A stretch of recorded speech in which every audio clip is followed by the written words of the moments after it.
Hello दोस्तों, आपके अपने चैनल स्टडीज जंक्शन में आपका स्वागत है। दोस्तों, आज की क्लास हमारी क्लास नंबर 6 होने वाली है, जिसमें हम भाग को देखेंगे, भाग 6, जिसमें राज्य का उल्लेख किया गया और अनुच्छेद 152 से 237 तक। पहला अनुच्छेद आता है दोस्तों 153, आर्टिकल 153, जिसमें बताया गया कि राज्य का एक राज्यपाल होगा। वहीं आर्टिकल 52 से आप याद रखिएगा कि राज्य का एक राष्ट्रपति, केंद्र का एक राष्ट्रपति होगा, केंद्र में देश का एक राष्ट्रपति होगा। दोस्तों, एक तुलना करने के लिए एक चार्ट देखिए। ये हो गया आपका सेंटर, ये स्टेट। सेंटर में कौन पावरफुल है? प्रेसिडेंट। और स्टेट में कौन पावरफुल है? तो प्रेसिडेंट के स्थान पर गवर्नर। तो जो भी अनुच्छेद दोस्तों प्रेसिडेंट के होंगे वही गवर्नर के से रिलेटेड होंगे। और जो दोबारा देखते हैं, सेंटर में कौन पावरफुल होगा? तो पीएम भी होता है। और पीएम के जगह पर स्टेट में कौन पावरफुल होता है? तो सीएम होता है। और अगेन दोस्तों, सेंटर में महान्यायवादी पावरफुल होता है, अटॉर्नी जनरल। वहीं स्टेट में कौन पावरफुल होता है? तो महाधिवक्ता, एडवोकेट जनरल पावरफुल होता है। तो दोस्तों देख सकते हैं आर्टिकल 154, राज्यपाल की कार्यपालिका शक्ति के बारे में बताया गया है। तो वहीं प्रेसिडेंट का ध्यान रखिएगा, आर्टिकल 53, प्रेसिडेंट का कार्यपालिका शक्ति। 159 दोस्तों राज्यपाल के शपथ के बारे में बताया गया है। तो वहीं राष्ट्रपति की शपथ के बारे में किसमें बताया गया है? तो आर्टिकल 60 में बताया गया है। आर्टिकल 161, इसमें राज्यपाल की क्षमादान शक्ति बताई गई है। तो राज्यपाल की क्षमादान शक्ति 161 में बताई गई है। तो राष्ट्रपति की क्षमादान शक्ति क्या होगी दोस्तों? तो राष्ट्रपति का क्षमादान शक्ति होने वाला है 72, अनुच्छेद 72। देखिए, इसको हम याद करने के लिए ट्रिक बताते हैं कि कोई भी है, 159, 161 कोई भी है। मान लीजिए राज्यपाल का शपथ के बारे में बताया गया है। शपथ के लिए पहले आप प्रेसिडेंट का शपथ याद रखिए। तो प्रेसिडेंट का शपथ होता है 60। तो आप इसको राज्यपाल का कैसे याद करेंगे? इसमें एक कम कर दीजिए, एक कम कीजिए, इसमें भी एक कम कीजिए, इसमें भी एक कम कीजिए। जो एक कम किए हैं उसको आगे आगे लगा दीजिए। तो एक कम करेंगे, यहाँ से कम करेंगे तो हो जाएगा 9, और यहाँ से कम करेंगे 5, और जो कम किए हैं आप एक, उसको आप आगे लगा दीजिए। तो 159, ये तो राष्ट्रपति का शपथ हो गया, और ये हो जाएगा राज्यपाल का शपथ। वैसे तो राज्यपाल का जो क्षमादान शक्ति है ये तो 161 है। तो राष्ट्रपति के लिए अब याद रखिए, ये जो 72 होता है, इसमें आप एक कम करेंगे 1, 6, साथ में एक कम करेंगे 6, और जो एक कम किए उसको एक आगे लगा दीजिए, तो हो जाएगा राज्यपाल का क्षमादान शक्ति। ऐसे ही अन्य सभी का देख लीजिएगा दोस्तों। देख सकते हैं आर्टिकल 163, जिसमें कहा गया है कि जो राज्यपाल है उसको सलाह देने के लिए एक मंत्रिपरिषद होगा, जिसका हेड कौन होता है? तो सीएम, मुख्यमंत्री होता है। वहीं दोस्तों राष्ट्रपति को सलाह देने के लिए भी एक मंत्रिपरिषद होती है, जिसका हेड कौन होता है? वो होता है दोस्तों प्रधानमंत्री, याद रखिएगा, जो कि आर्टिकल 74 में बताया गया है। 165 दोस्तों, राज्य का सबसे बड़ा वकील कौन होता है? महाधिवक्ता होता है। और दोस्तों स्टेट की बात, सेंटर की बात की जाए तो कौन होता है दोस्तों? महान्यायवादी होता है, आर्टिकल 76 में। नेक्स्ट देखते हैं आर्टिकल 194, जो एमएलए और एमएलसी के विशेष अधिकार होते हैं, जो कि 194 में बताया गया है। और जो एमएलए होता है दोस्तों, उसी को कहते हैं विधानसभा के सदस्य, और एमएलसी को कहते हैं विधान परिषद के सदस्य। नेक्स्ट देखते हैं दोस्तों राज्यपाल के, जो दोस्तों राज्यपाल है, आर्टिकल 200 में बताया गया है, राज्यपाल के पास विधेयकों पर अनुमति,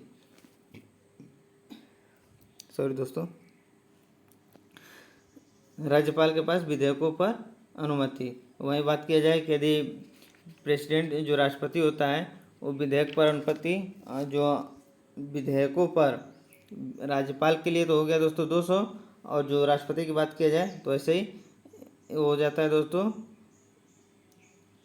1 और 111 विधेयक पर राष्ट्रपति की अनुमति हो जाती है। 201 राज्यपाल द्वारा राष्ट्रपति के लिए आरक्षित विधेयक, मतलब राज्यपाल के पास कोई यदि विधेयक आता है तो राष्ट्रपति के लिए आरक्षित कर लेता है। यदि उसको लगता है कि नहीं, ये वाला विधेयक राष्ट्रपति को बताना चाहिए, तो आरक्षित कर लेता है आर्टिकल 201 के तहत। नेक्स्ट देखते हैं दोस्तों आर्टिकल 202, राज्यों का वार्षिक वित्तीय विवरण। दोस्तों हम आर्टिकल 112 में बताए थे कि जो वार्षिक वित्तीय विवरण होता है, बजट, दोस्तों हम बजट बताए तो बजट, यहाँ वार्षिक वित्तीय विवरण को ही बोला जाता है, लेकिन जो बजट शब्द है वो कहीं भी संविधान में लिखा नहीं गया है, इसको ध्यान रखिएगा। तो आर्टिकल 202 में राज्यों के लिए बजट की बात की गई है, राज्यों के लिए बजट की बात की गई है, जो कि वार्षिक वित्तीय विवरण। आर्टिकल 213 की बात करें, राज्यपाल की अध्यादेश शक्ति राज्यपाल की अत्यधिक शक्ति मतलब कानून निर्माण शक्ति। नेक्स्ट देखते हैं दोस्तों आर्टिकल 214 हाई कोर्ट की स्थापना। आर्टिकल 215 की बात कर लेते हैं हाई कोर्ट अभिलेख न्यायालय, जो कि हम सुप्रीम कोर्ट में बताते थे दोस्तों कि मतलब जो भी हाई कोर्ट का मतलब हाई कोर्ट में सुनवाई होती है उनके सुनवाई को रिकॉर्ड करके एक अभिलेख न्यायालय के रूप में रखा जाएगा। नेक्स्ट देखते हैं दोस्तों आर्टिकल 226, इसमें कहा रिट जारी करने की शक्ति हाई कोर्ट को मिलती है, और वहीं सुप्रीम कोर्ट में आर्टिकल 32 में रिट जारी करने की शक्ति मिलती है। दोस्तों एक बात यहाँ ध्यान रखिएगा कि जो हाई कोर्ट है दोस्तों, हाई कोर्ट वो सुप्रीम कोर्ट से पावरफुल होता है। क्यों? एक मामले में क्यों? क्योंकि यहाँ बताया गया है कि हाई कोर्ट मूल अधिकार और वैधानिक अधिकार दोनों के उल्लंघन में रिट जारी कर सकता है। मूल अधिकार और वैधानिक मतलब लीगल राइट के इन दोनों को उल्लंघन होता है तो हाई कोर्ट रिट जारी कर सकता है। लेकिन जो सुप्रीम कोर्ट है, सुप्रीम कोर्ट है जो दोस्तों केवल मूल अधिकार पर उल्लंघन में रिट जारी कर सकता है।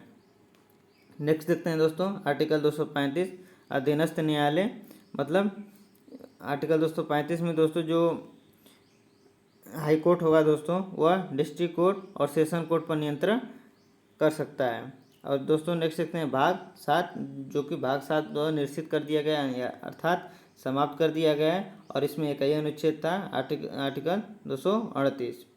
नेक्स्ट शुरू करते हैं दोस्तों भाग 8, जिसमें यूटी के बारे में बताया गया है संघ शासित प्रदेश, जिसमें अनुच्छेद है दोस्तों 239 से 242 तक। आर्टिकल 239 ए की बात करें तो ये दिल्ली से संबंधित है। जहाँ भी दिल्ली की बात है दोस्तों आर्टिकल 239 डबल ए ध्यान रखिएगा, जो कि 69वें संविधान संशोधन 1991 से जोड़ा गया है। नेक्स्ट देखते हैं दोस्तों 241 में दोस्तों बताया गया है कि जो हमारा यूटी है, यूटी उसमें हाई कोर्ट होगा, जो कि पहला दिल्ली में था और नवीनतम दोस्तों जम्मू कश्मीर लद्दाख में बना है। दोस्तों वर्तमान में जो यूटी हैं वो कितनी है तो 8 यूटी हैं। नेक्स्ट देखते हैं दोस्तों भाग 9 दोस्तों पंचायती राज से रिलेटेड है, जो कि 243 से 244 ओ तक है। इसमें कुल दोस्तों 16 अनुच्छेद हैं और 73वें संविधान संशोधन 1992 में जो लागू हुआ 24 अप्रैल 1993।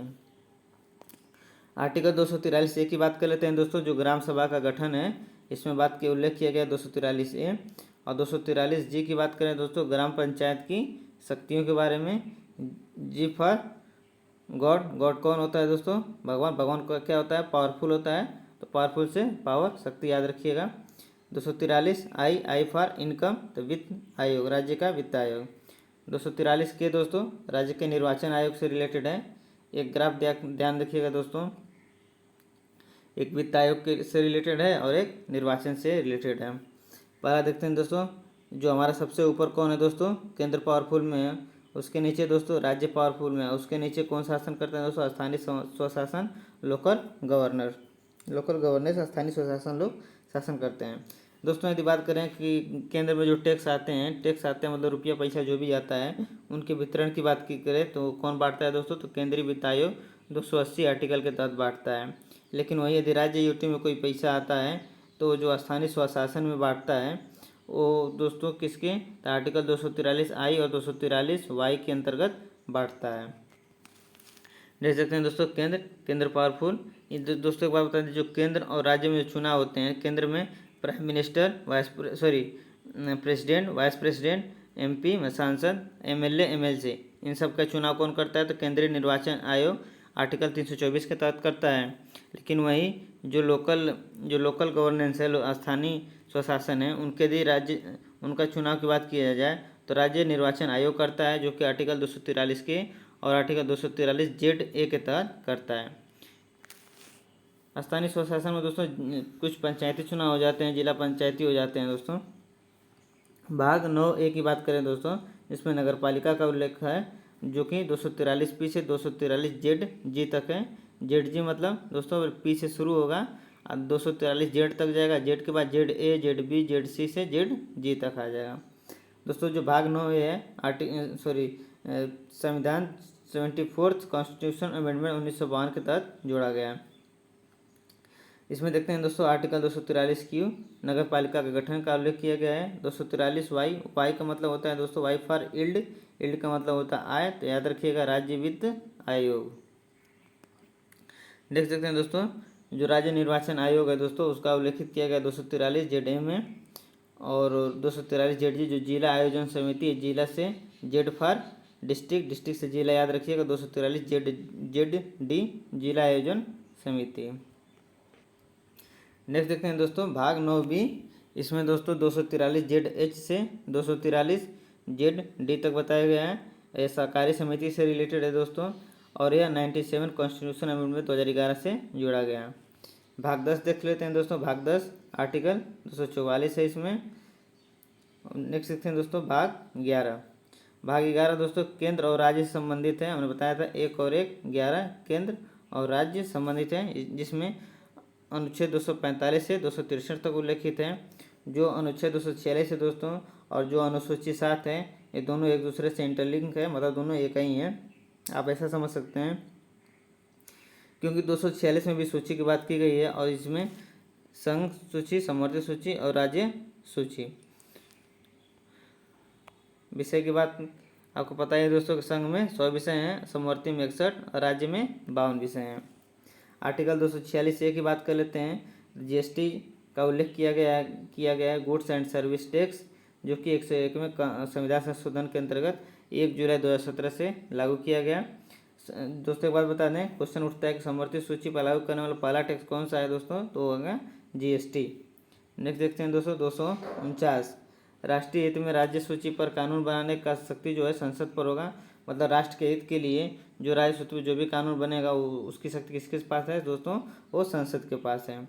आर्टिकल 254 याद रखिए दोस्तों, केंद्र और राज्य, यदि कोई केंद्र और राज्य दोनों समवर्ती सूची पर कोई कानून बनाते हैं दोस्तों, और ये कानून केंद्र बनाता है और राज्य, दोनों कानून ऐसे बन जाते हैं कि वो दोनों एक दूसरे के विरोध में हो।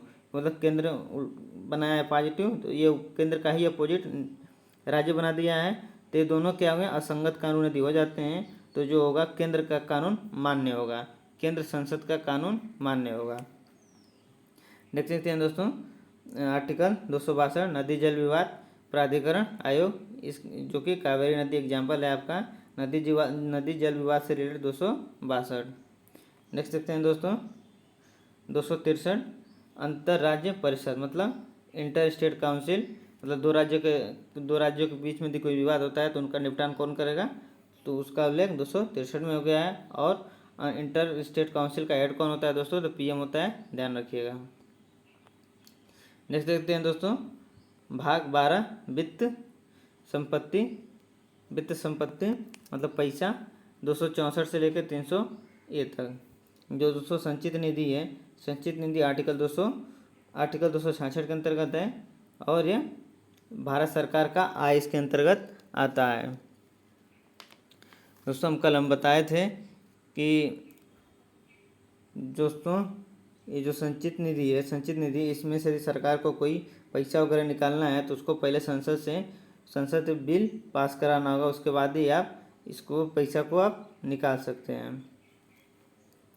देख सकते हैं दोस्तों आर्टिकल 267, आकस्मिक निधि, इस पर कौन अधिकार होता है दोस्तों, राष्ट्रपति का अधिकार होता है, और 266 पर संसद का अधिकार होता है। 279 जीएसटी काउंसिल का हेड कौन होता है दोस्तों, जीएसटी काउंसिल का हेड तो होता है वित्त मंत्री, 101वें संविधान संशोधन से लाया गया। नेक्स्ट देखते हैं दोस्तों आर्टिकल 280, जिसमें केंद्रीय वित्त आयोग की बात की गई है। और नेक्स्ट लास्ट 300A, संपत्ति का अधिकार दोस्तों, जो कि 44वें संविधान संशोधन 1978 के तहत आया गया है।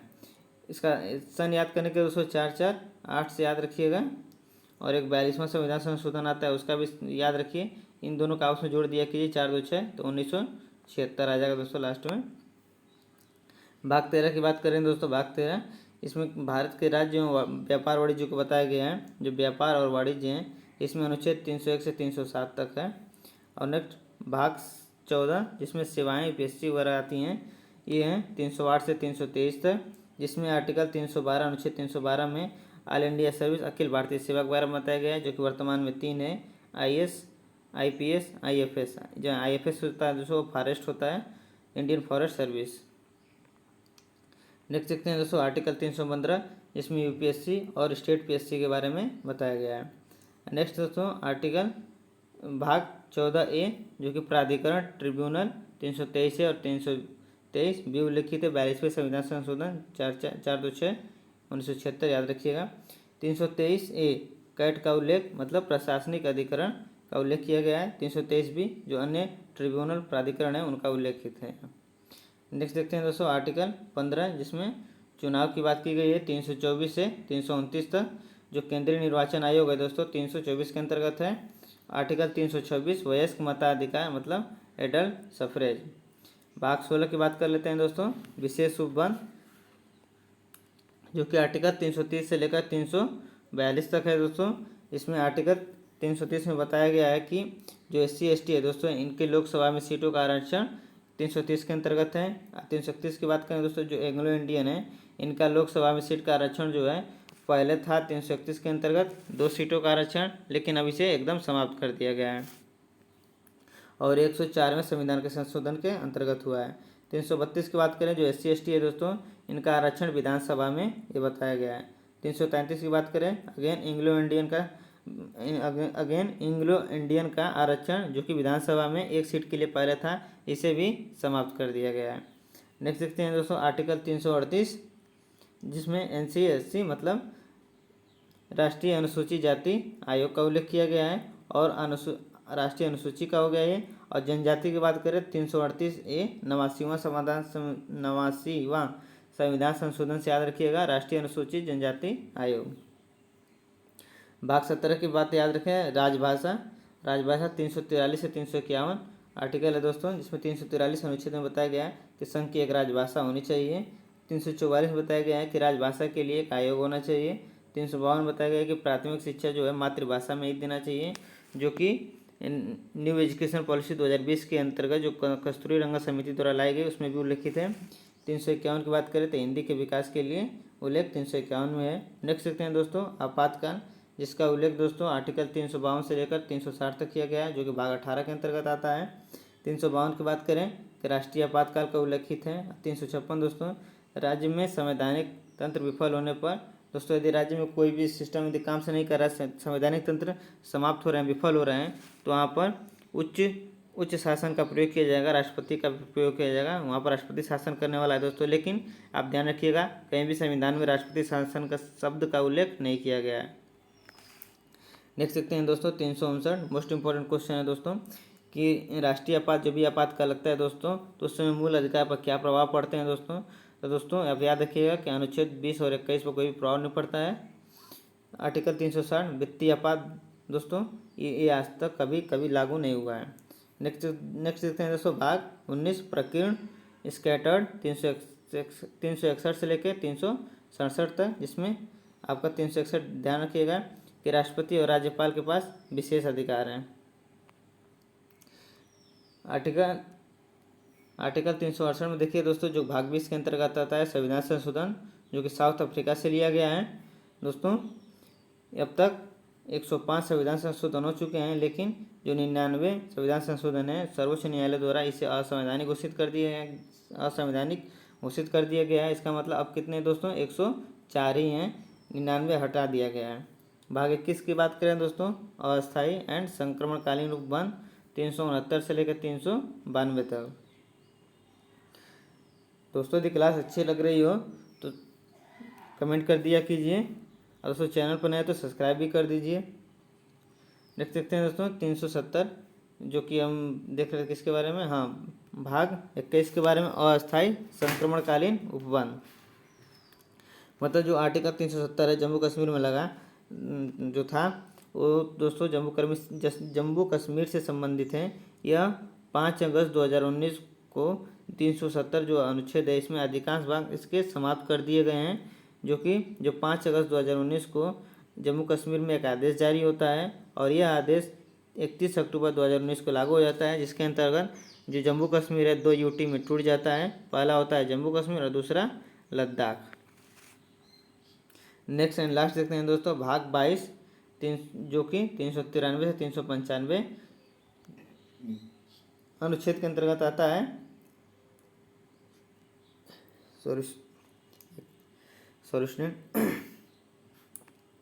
भाग 22 393 से 395 अनुच्छेद के अंतर्गत आता है। दोस्तों यदि बात की जाए आप लोग सभी कहते हैं कि भारत का संविधान तो यदि बात की जाए कि संविधान में कहाँ पर भारत का संविधान शब्द का प्रयोग किया गया है, तो आर्टिकल 393 में।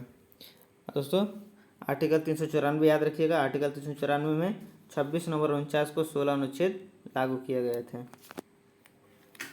तो दोस्तों ये थी आज की आपकी क्लास। दोस्तों क्लास कैसी रही कमेंट करके ज़रूर बताइएगा। दोस्तों चैनल पर नए हैं तो चैनल को सब्सक्राइब कर लीजिए और कमेंट करके बताइए दोस्तों कि डेली जो हर हफ्ते संडे को टेस्ट होता है ब्रह्मास्त्र बैच में दोस्तों, तो क्या मैं उन टेस्ट के क्वेश्चनों को आपके साथ शामिल करूं या उन्हें रहने दूं। कमेंट करके ज़रूर बताइएगा दोस्तों। जो संडे को क्लास जो संडे को टेस्ट होगा, यदि आप कहते हैं कि नहीं उन क्वेश्चनों को लाइए, तो उन क्वेश्चनों को ज़रूर करा दूँगा।